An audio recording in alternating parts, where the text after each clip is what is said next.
Real Life, Real Crime is a true crime podcast brought to you by Woody Overton and executive producer Toby Tomplay in conjunction with iHeartRadio and Cloud 10 Media. You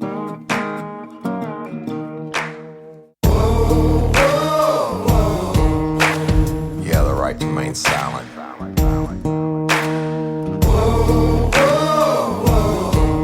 Anything you say can and will be used against you in a court of law. You have the right to an attorney prior to and during any questioning. You can't afford one to court appoint one for you. You understand your rights.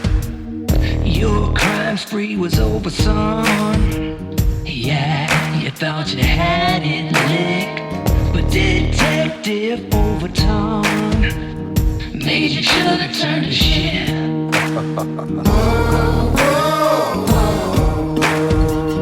Get ready, you're gonna do time. Real life, real crime. Warning. This episode of Real Life, Real Crime, the podcast, may contain descriptions of acts of violence or that are of a sexual nature and should be for people that are 18 years or older. Heed my warning, people. I did not get the facts of these cases off of the internet or from some television show. The facts I'm retelling you were presented to me by the victims of the crimes or the perpetrators who committed the crimes against the victims. My description of the crime scenes are what I saw with my own two eyes.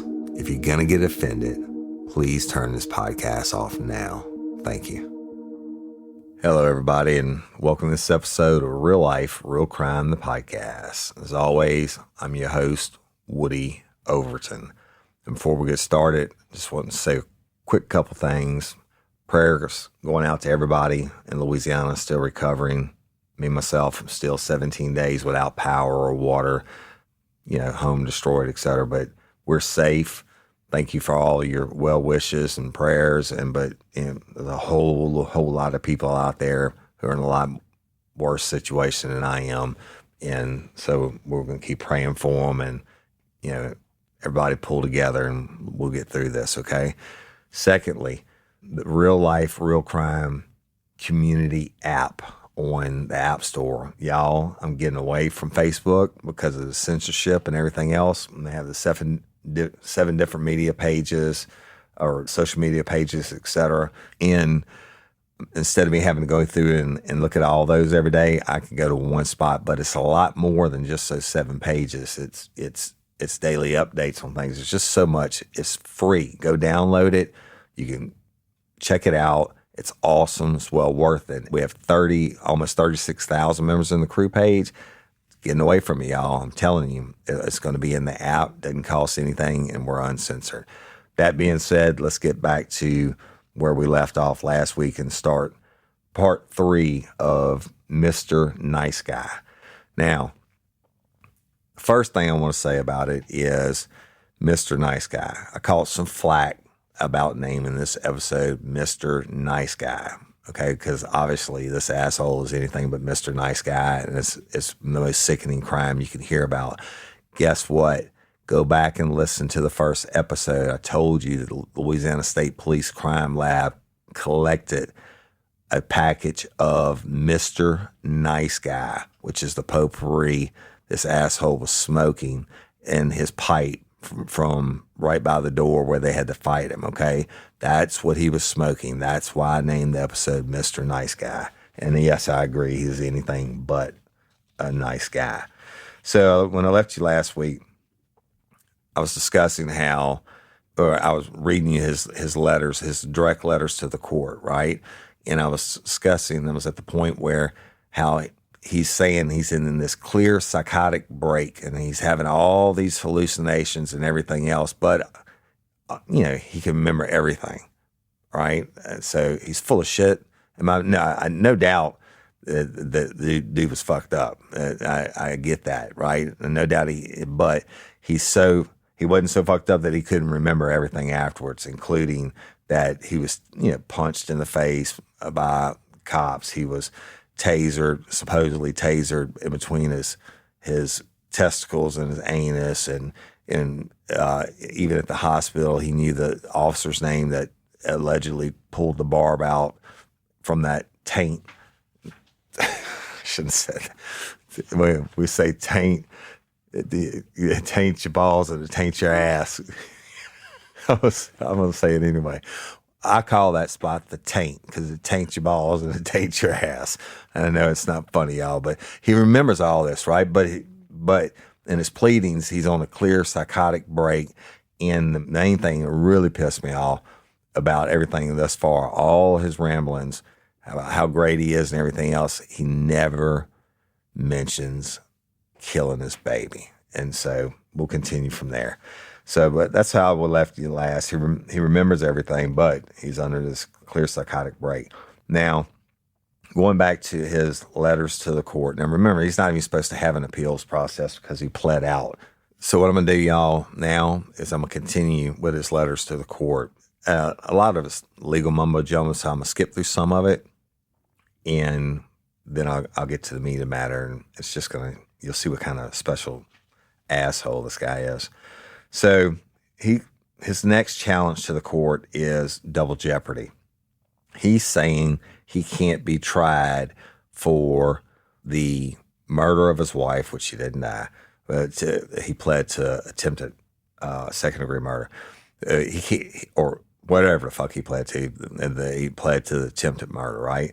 But he's saying he can't be charged for that charge, the attempted murder of his wife, and the murder of his baby. He's saying it's double jeopardy because they came from the same person.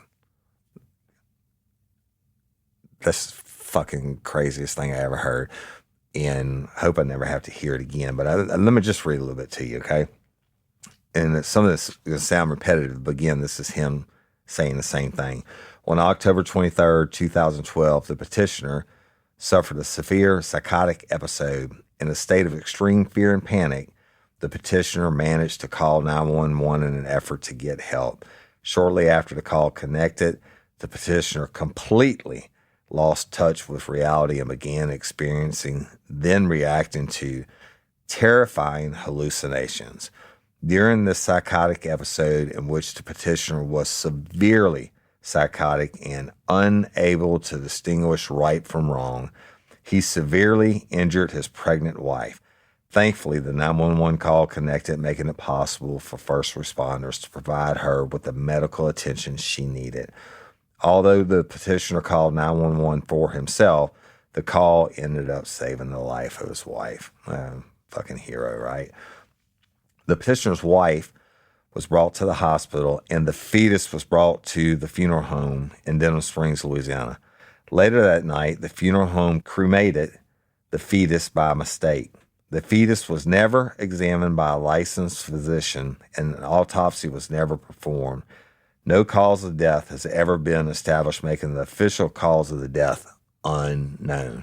Now, y'all, on the last episode, when I started telling you about this, or on the first episode, even when I told you I'd burned the baby on accident, I knew it was going to be a real problem for the prosecution. Okay?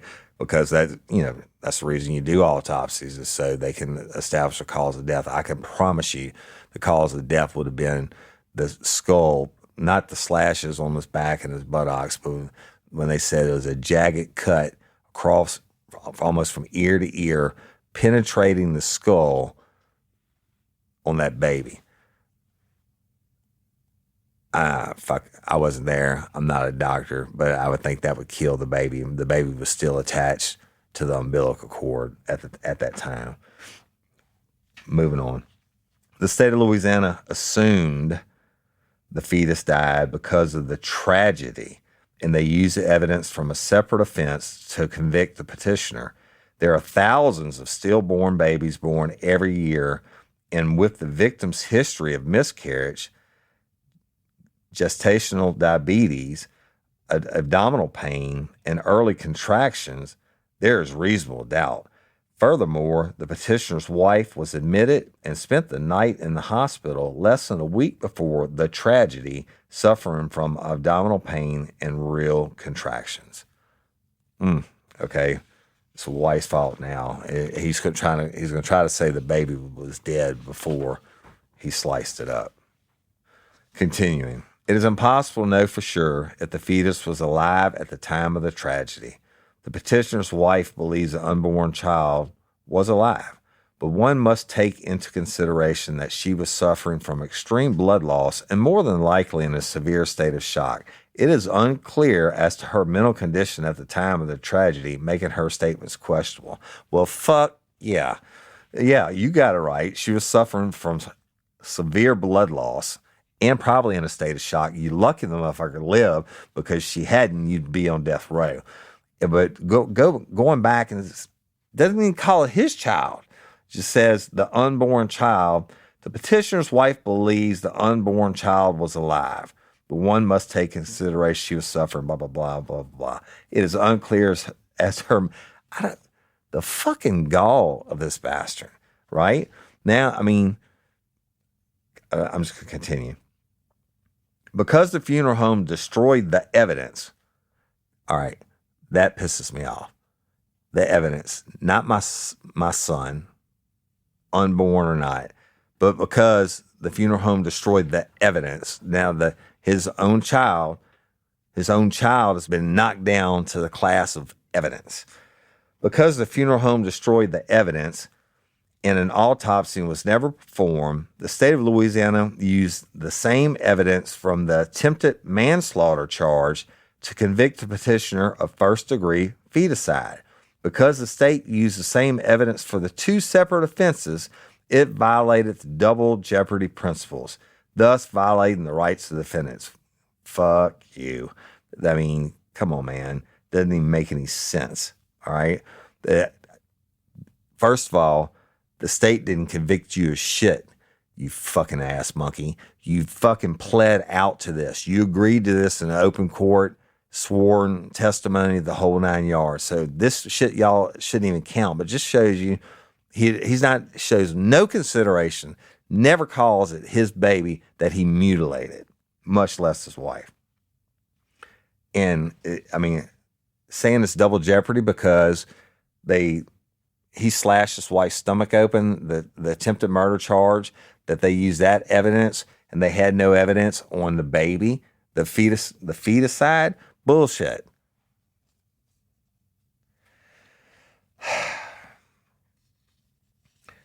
Continuing, a defendant who killed the mother of his unborn child could not be convicted consistent with the state double jeopardy principles of both manslaughter and second-degree feticide because the same evidence was used to convict him of both crimes. State versus Smith, blah, blah, blah.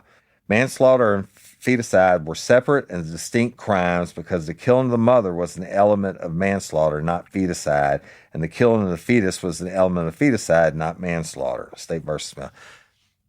Does it make any more sense to y'all than it does to me? Hearing the papers rustling, I gotta read this shit to y'all.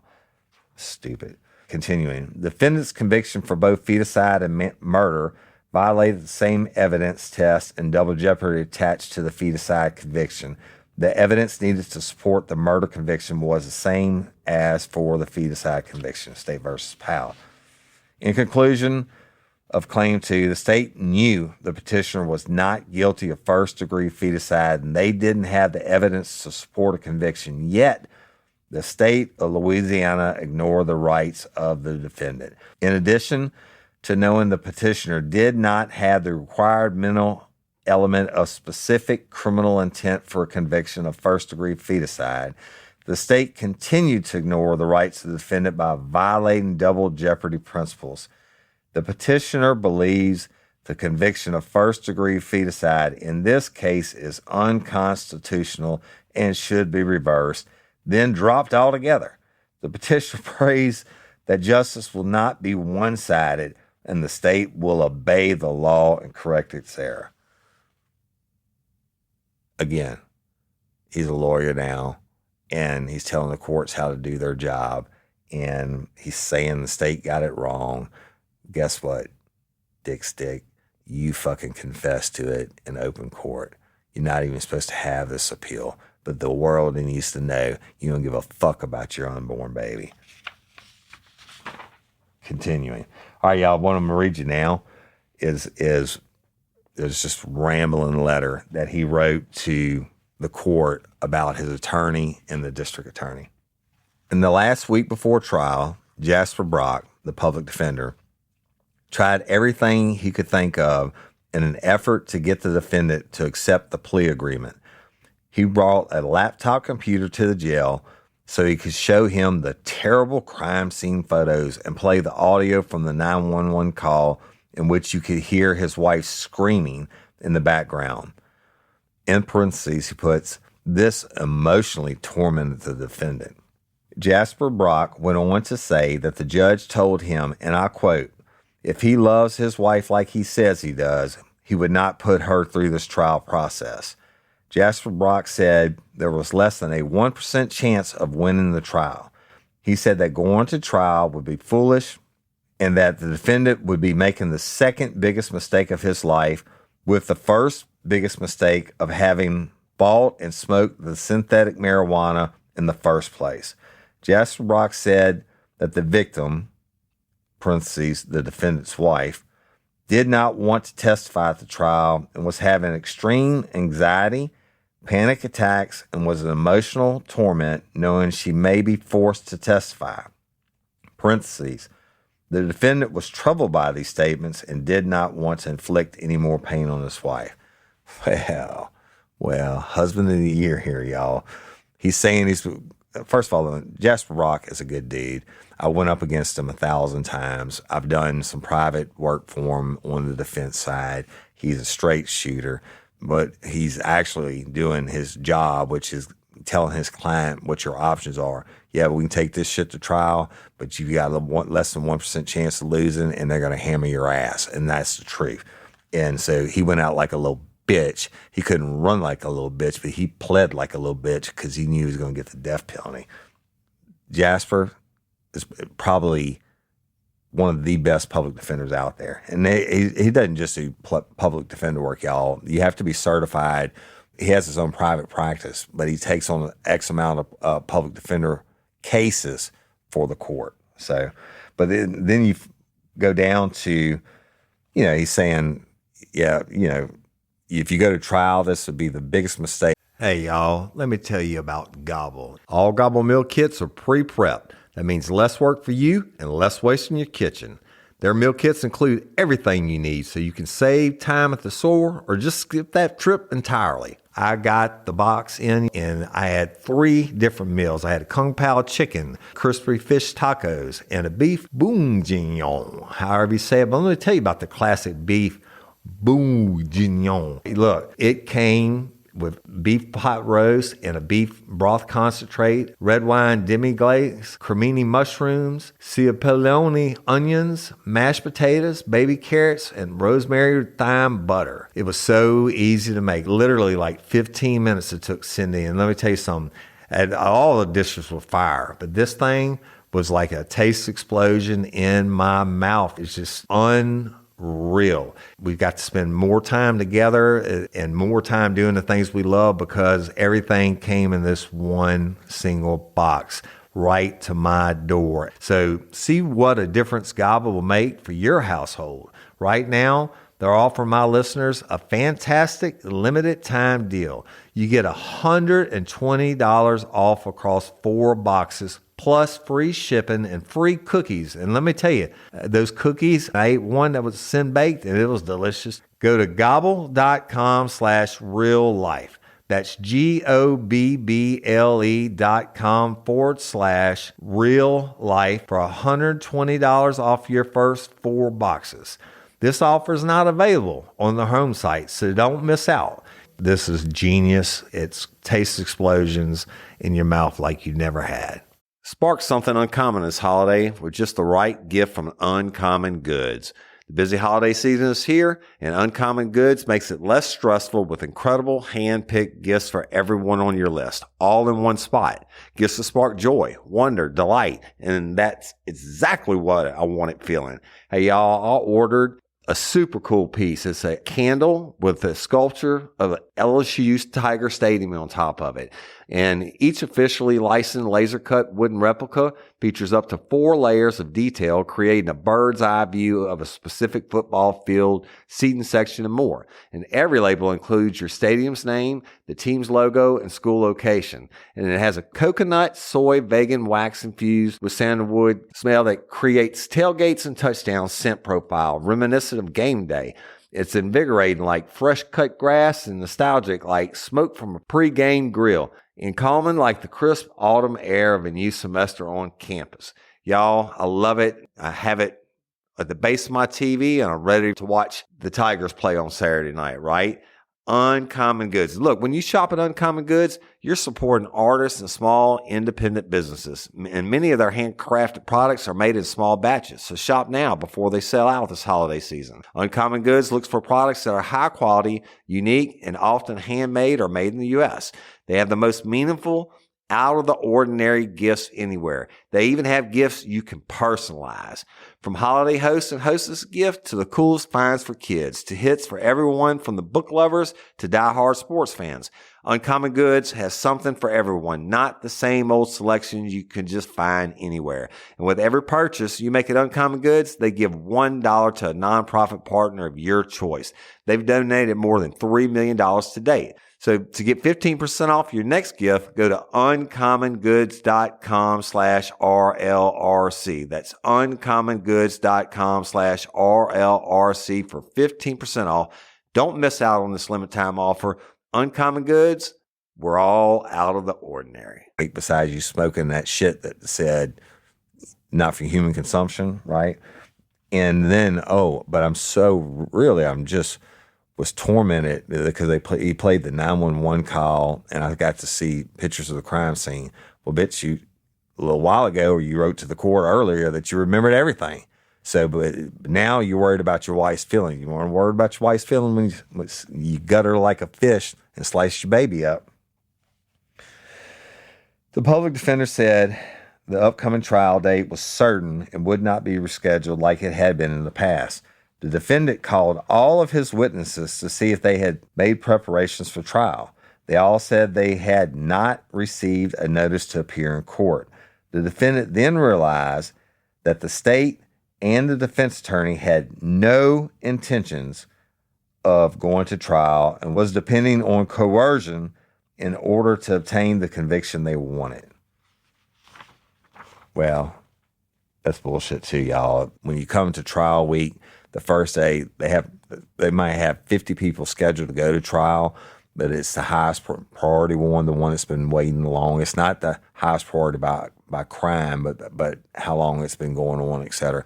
So what they would have done on Monday is they'd have taken a bunch of people. They'd have called this asshole in first. And if he was going to trial, they'd have made sure everybody would have been there, subpoenaed and sequestered properly. But so they would have called him first. He's like, no, I'm taking this shit to trial. And then they would have handled all that. So that's bullshit. So back to it. Continuing. On September 17, 2015, after 3 years of putting off court dates and 3 public defenders later, the state had the defendant backed into a corner. The state would not lower the charges to ones that did not require a specific criminal intent or to have actively desired to commit this terrible crime. The defendant made it clear to his attorney that he would not plead guilty to any crime requiring specific intent. The defendant went on to say that if he were to plead guilty to his current charges, he would be committing, parentheses, perjury under oath and could get a new charge for entering that plea. All right. Specific intent. Yeah, let me tell you about specific intent.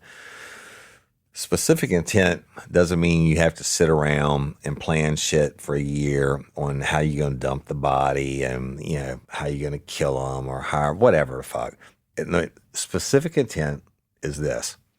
If you're standing in your backyard with no electricity for 17 days, like Woody Overton after the storm, and it's hotter than fuck, and a mosquito lands on your arm, which thousands of them do, The mosquito lands on your arm and it bites you. You look down, you feel the pain, you see the mosquito, it's biting you that fast, and bam! You kill that fucker, right? That is all that's required for specific intent.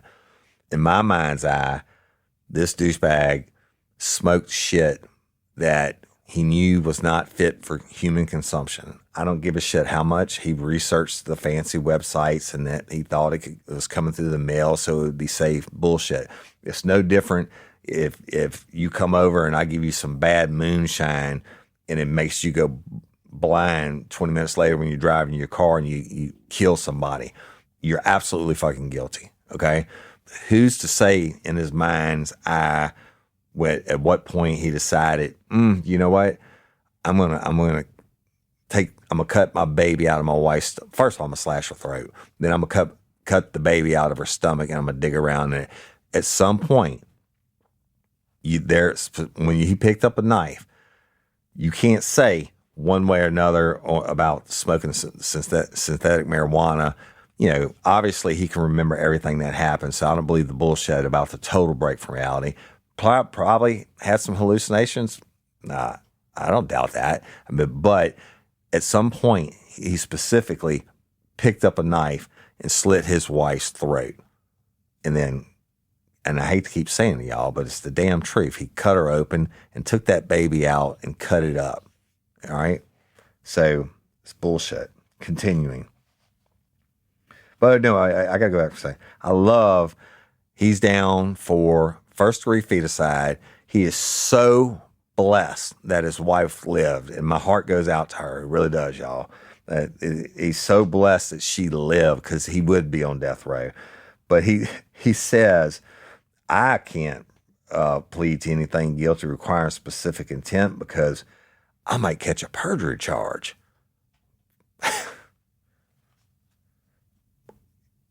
Honorable Mr. Nice Guy who doesn't want to catch a perjury charge. Continuing. In the 3 years of pretrial, the defendant's public defender did not file any motions, although there were obvious reasons to do so. When the defendant asked about filing several motions, he replied by saying it would do no good because the judge would just deny it anyway. I believe I could have done a much better job of defending myself than what his services provided, which consisted of nothing. The thing that troubles me the most about our justice system that I once believed in is that everybody, all capitalized and bold, involved in the court proceedings knew they were going against what the law book says.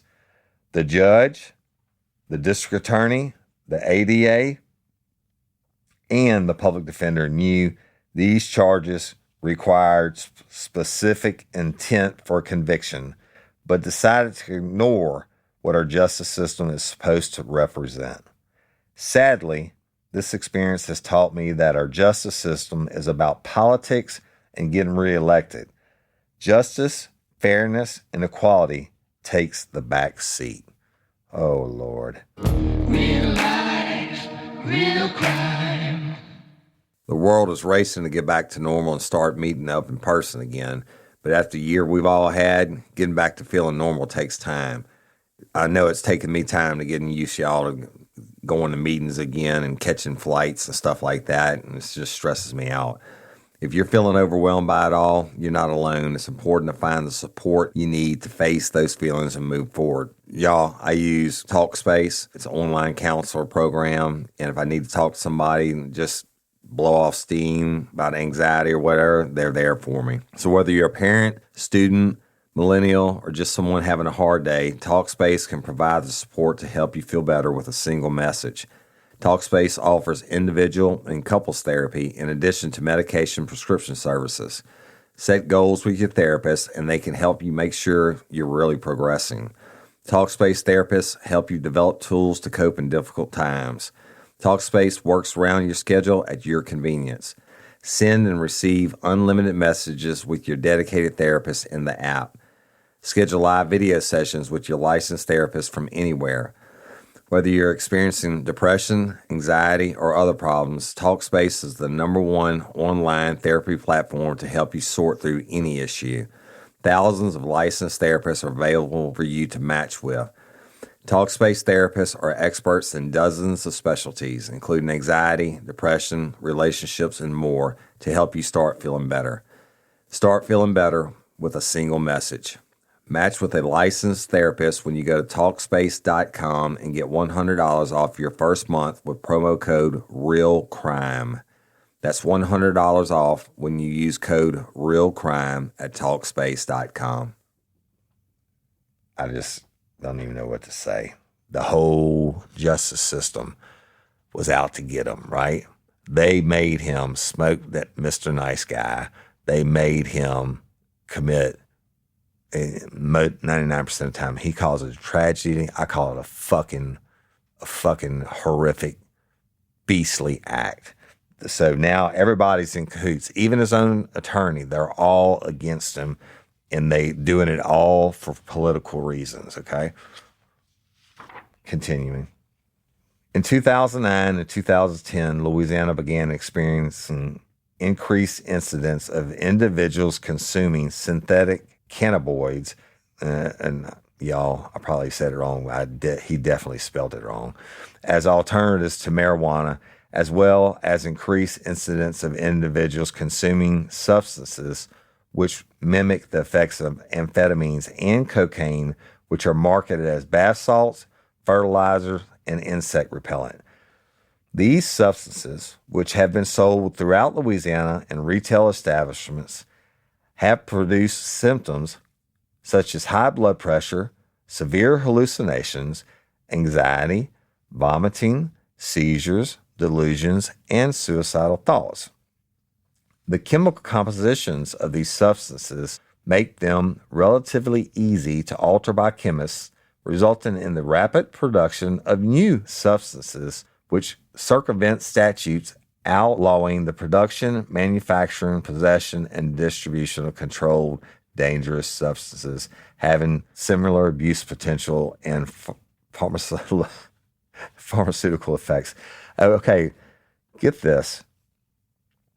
He's admitting, just in this part, right, that in 2009 and 2010, Louisiana begins experiencing increased incidents of individuals consuming synthetic shit, that they're having more incidents of all this bad shit happening. Okay? But you by your own words say that these are marketed as bath salts, fertilizers, and insect repellent, bitch. They didn't, not synthetic marijuana. Am I going to fucking smoke bath salts or eat bath salts? Am I going to go chug down some fertilizer? Am I going to snort some insect repellent? Fuck no. And you shouldn't have either. So there you are. Continuing. These substances have not been approved by the United States Food and Drug Administration as being safe for human consumption and are not subject to any quality control measures in their preparation and do not have established dosages, making them extremely dangerous and potentially lethal. Yeah, I agree. And you should have thought about that before you fucking smoke that shit. Continuing. These substances have a high potential for abuse and no acceptable medical use and treatment in the United States.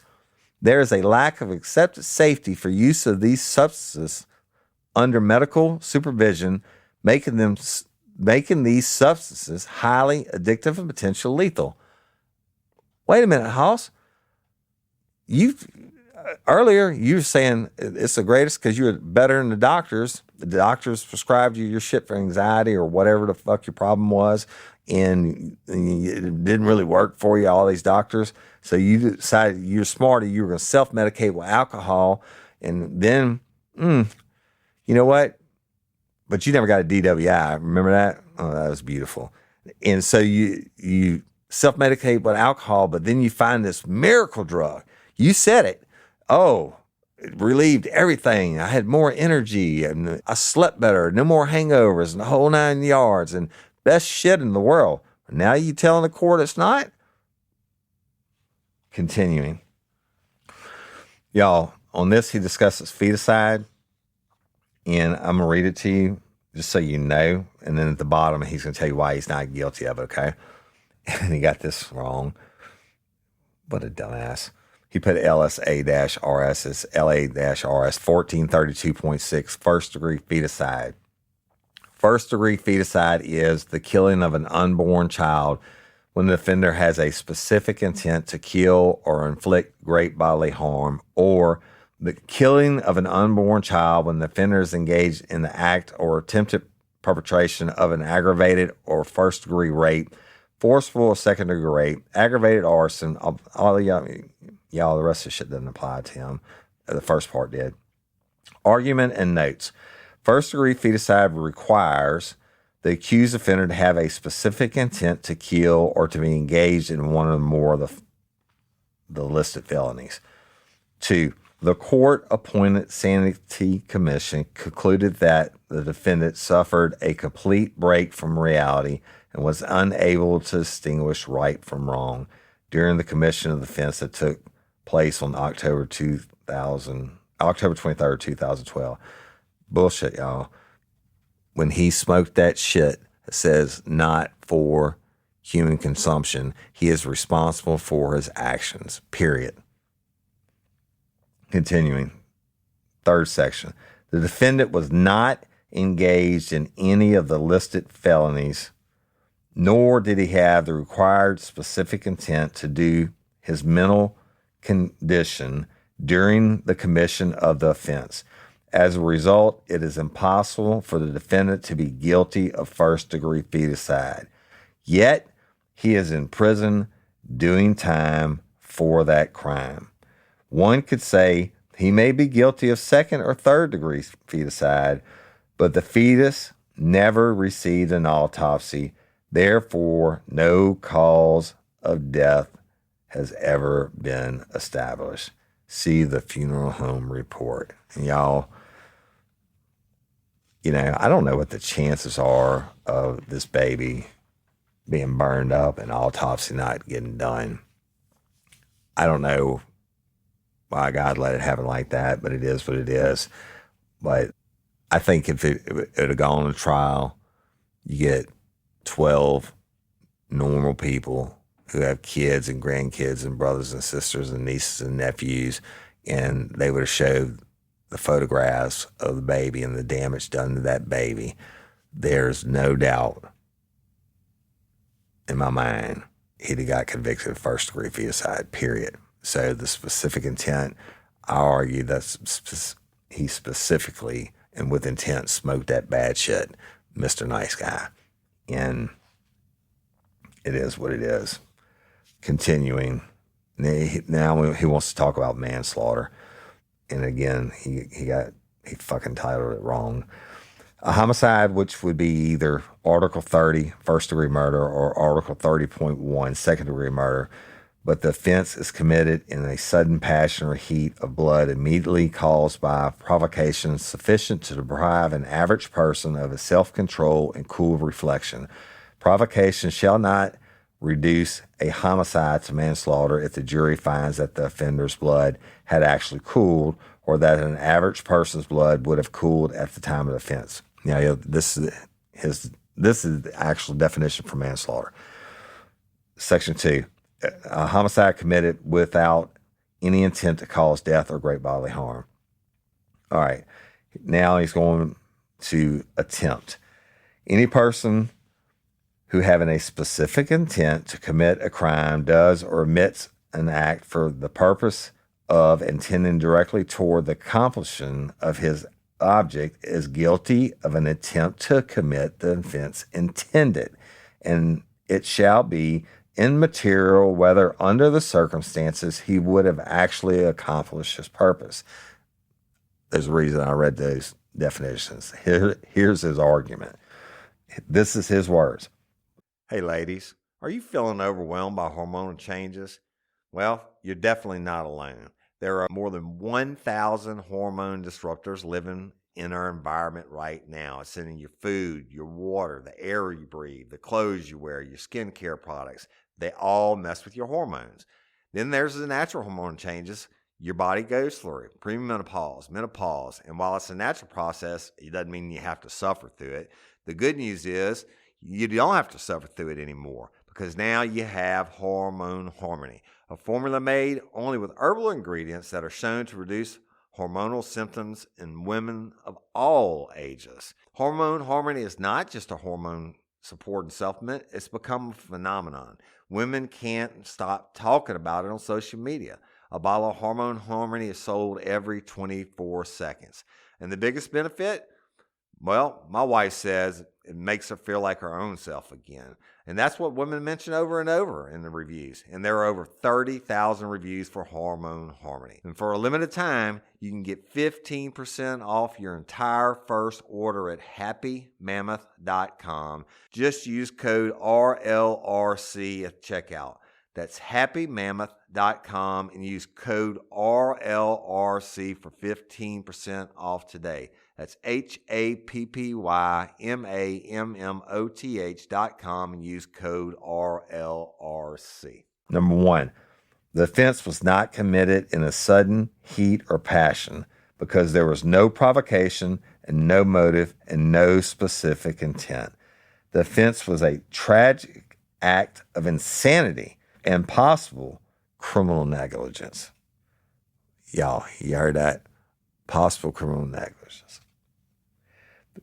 Continuing. The offense of manslaughter, which has resulted in a fatality, does not require the offender to have specific intent to kill or inflict great bodily harm. However, the victim did not die, and an attempt of any crime requires the offender to have a specific criminal intent to commit the intended crime. By convicting and sentencing the defendant of attempted manslaughter, states the defendant specifically intended to kill or inflict great bodily harm without having any specific intent to kill or inflict great bodily harm. This makes no sense and is simply impossible. He wrote it. I didn't write it. But I want you to hear it, okay? Fucking idiot. All right, and this will be the next to last one, y'all, so just bear with me. The legal definition of insanity. and he got it wrong again, but it's LARS 1414, insanity. If the circumstances indicate that because of a mental disease or mental defect, the offender was incapable of distinguishing right from wrong with reference to the conduct in question, the offender shall be exempt from criminal responsibility. He does one more. Intoxication, LARS 1415. The fact of an intoxicated or drugged condition of the offender at the time of the commission of the crime is immaterial, except as follows. 1, where the production of the intoxicated or drug condition has been involuntary and the circumstances indicate this condition is the direct cause of the commission of the crime, the offender is exempt from criminal responsibility. Okay, it says it all right there. Where the production of the intoxicated or drug condition has been involuntary. Guess what, bitch? It wasn't involuntary. You chose to smoke Mr. Nice Guy. You read the packaging. You researched it. You didn't listen anywhere in all your fucking research about possible side effects, right? Because I guarantee you they were out there. And when you research the shit, and I have, it has all the negative shit, but you did it anyway. So you weren't drugged. You chose to smoke that shit. Continuing. Where the circumstances indicate that an intoxicated or drug condition has precluded the presence of a specific criminal intent or special knowledge required in a particular crime, this fact constitutes a defense to a prosecution for that crime. Continuing. Involuntary intoxication is where the offender is forced or deceived into the intoxicated condition so that it may be said to be involuntary. He is excused. Go fuck yourself. All right? He's saying that he was forced or deceived. Bitch, you weren't deceived that it was synthetic marijuana and full of chemicals. You just told the court on the last page I read to people how bad the shit was. You chose to smoke it. Nobody fucking put it in a pipe, put a gun to your head and made you smoke it. You chose to smoke it and you knew it wasn't fucking marijuana. You knew it was chemicals. So quit fucking lying. That's what I want to say. Continuing, and I'm almost done, y'all. Bear with me. Specific criminal intent. It is well settled that intoxication may, in some cases, be so great as to negate the specific intent or knowledge necessary in some cases. In this instance, the defense of intoxication may be raised. No, because you fucking chose to fucking smoke it. So here's his notes, y'all. One could say the defendant was deceived by the makers and sellers of the synthetic marijuana. See the lawsuit filed by the victim. 2, there is no question in the lack of specific intent.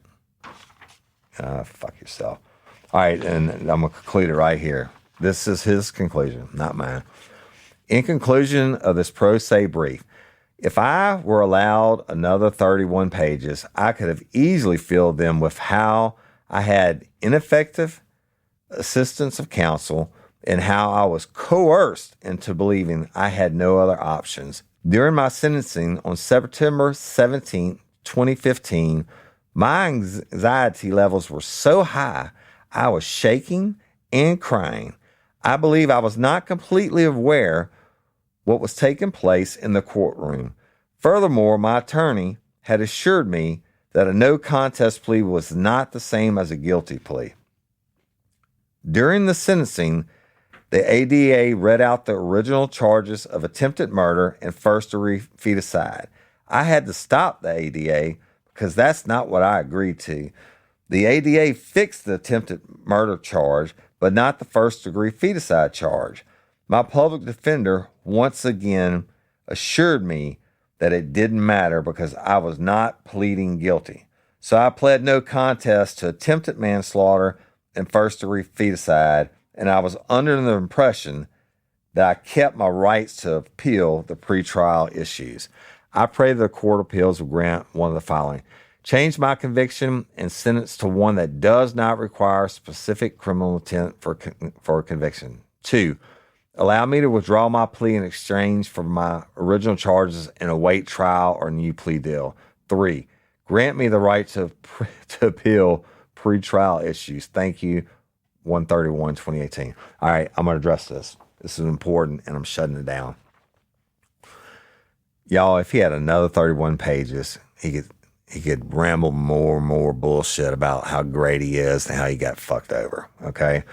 During this sentencing, he had anxiety and was shaking and crying. Well, fuck yeah, I guess you did. Anybody that's about to get his ass handed to him on a silver platter is going to have anxiety. And I submit that you were crying not because of the anxiety. You were crying not because you were sorry you murdered your baby. You were crying because you got fucking caught. And you're so smart, you're so narcissistic that you thought this whole time, this 3 years, that you would get away with this shit. Guess what? When you stand up in the open court, it is a serious fucking deal, all right? The judge takes it serious. The DA takes it serious. Your attorney takes it serious. One reason why they don't want it brought up on appeal. No judge likes their shit to be turned over on appeal. The DA doesn't want to have to revisit this, right? But the deal is part of you taking a plea deal for your shit to be reduced is you waive your right to appeals. Period. But not this asshole. He's special. He's still trying to get his appeals in. But I'm telling y'all, I've been there so many times on my important cases. I know I tell y'all about a lot of cases where I say, I don't know what happened afterwards. It must have never went to trial because they called a plea. There are some of them that I went in on because they're really important to me, like monsters, right? I want to sit in the courtroom and that asshole got life in prison. But even when he took the life in prison, they read all the charges. And guess what? You got to stand up in front of the court. And the judge after all the charges are read, the judge says, do you understand? And you go on record, yes. I mean, you freely and clearly of your own will making this plea. Yes, you understand. You are waiving your right to appeals. Yes, you understand. You don't have to do this. Yes, it is your wish to make this plea deal and enter it with the court now. Yes, look, I'm telling y'all, he would have had to stand there 10 or 15 times in open court in the front of the microphone and say, yes, yes, yes, yes, yes. I agree. I understand. I agree. I understand. The judges, they take it serious, y'all. Okay. And in that, there's a reason for that. He loves to say how he believed in the legal system before. Well, I guess your wife probably believed in you before you fucking slit her throat and killed your baby, right? So I guess people's opinions can change, but nobody fucked him over. He stood in open court and pled to this. But he's Superman. He's God. He can't believe that he did any wrong, right? Even though, I read all this shit to y'all, there was a reason for it. You go back to the beginning where I read you last week, and, he talks about how great of a guy he is and blah, blah, blah. And then this week he talks about how horrible the synthetic marijuana is. Well, bitch, last week you were saying how great it was. There's a pattern here, but then it's everybody is wrong except for him. And the only mentions of the murder of his baby is when he has to address it on appeals. And he's saying, I didn't kill her. I didn't kill the baby. The baby's already dead. Shit, my wife had problems delivering a baby anyway. The baby is already dead. You can't prove it because you burnt the baby up. And that's the only mentions. The whole rest of the time, it's a tragedy. It's about the love of his wife, his ex-wife, and how fucking cold-blooded is it? And you read through the whole thing, and I guess he's got nothing better to do sitting in prison for the next 30 years, but he wants out. And he in his mind's eye, he truly believes he deserves to get out. Hey, but don't forget, he's going to write a book about it, y'all. And fucking idiot. It's the most horrible thing you could imagine. And what I'm going to do for y'all, and I hadn't planned on doing this, but next week, I'm going to have an interview with the senior detective that was on the scene. And it is going to be straight up, raw, and unscripted. And I talked to him. I've known him for over 20 years. He's no longer in law enforcement like me. And he was there. And he told me shit that I didn't even know about yet. Okay. And he told me shit that made me want to vomit. And I'm not bringing him on to sensationalize it. I'm bringing him on because it's real life, real crime. And I want you to have the personal element of a person who actually walked in. First, I had to deal with this asshole, but then walked in to that crime scene, because it's worse than what I told y'all. It's worse than what's on the papers. When he's going to describe everything to you, tell you what he saw, and it's going to be bad. So don't listen to it if you're sensitive, but it's important. And then that will be the end of the series. And it'll be totally raw and unscripted. It'll be a dialogue back and forth. I'm going to jump in and ask some questions as it goes. And I want you to hear this veteran law enforcement officer's professional opinion on this bad guy, Mr. Nice Guy. With that, I'll conclude this episode of Real Life, Real Crime, the podcast. And y'all, thank you everyone for listening and liking and sharing. Patreon members, convicts, y'all, convicts are what we call subscribers on the new Real Life, Real Crime community app. Because it's so much more than just an app, y'all. The app is not where you just go download the episodes. The app has all these forums and groups and different things going on inside of it. So we call it the community. It's actually listed in the app store. It's the Real Life, Real Crime Community app. But we call the people who have subscribed there and the Patreon members who have swapped over their subscription, which any of y'all can do, Patreon members, if you listen. It's not that big of a hassle. But anyway, we call them convicts. And so the different levels of subscription in there are named after tiers, like admin segregation, which is when you get locked up in prison for a low court or high court write-up, they put you in there, or you have to be separated for whatever reason. That's one tier. Then I think the next one is like work and cell block. That's where people who can't live inside the prisons and general population have to live because they rape other inmates or they attack officers or whatever. So it's a step up. And then, of course, the top one is death row. That's self-explanatory. Those are the different tier levels. But y'all just go over there and check it out. But I just want to say thank you to the convicts who have moved over, or the patron members who have moved over, the new convicts who have subscribed.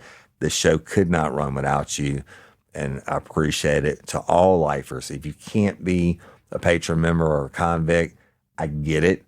No sweat. I love you just as much. These are hard times, man, hard and uncertain times, but all your support and making us grow is priceless.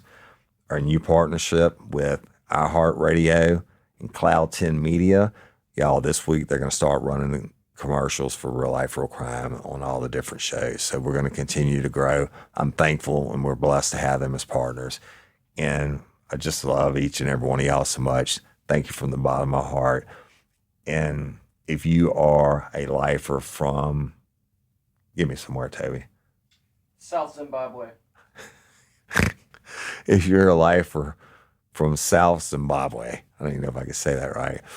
And I certainly don't know where it is. But if you're a lifer from South Zimbabwe and you want to be an organ donor, go to LOPA.org. Y'all, that's the Louisiana Procurement Organ Agency. It's a nonprofit. They save lives every day. Take a minute, fill out that page, be an organ donor, give the gift of life. And with the COVID, man, the main thing with the COVID is the lung transplants, y'all. People are dying every day. The COVID's destroying so many of their lungs, but that's one of them. But LOPA, they just do good shit. I mean, I'm not on the street anymore or on SWAT anymore, actively saving lives like that. And I know that, of course, I'm an organ donor. They probably don't want my old shit anyway, but if by chance they can use something off of me, shit, I'd be saving another life. So go to lopa.org and be a hero. Sign up to be an organ donor. And I'm Woody Overton, your host of Real Life, Real Crime, the podcast. And until next time or ever, don't let me catch you down on Murder Bayou. Peace. Get ready, you're gonna do time. Real life, real crime. Real Life, Real Crime is a true crime podcast brought to you by Woody Overton and executive producer Toby Tomplay in conjunction with iHeartRadio and Cloud 10 Media.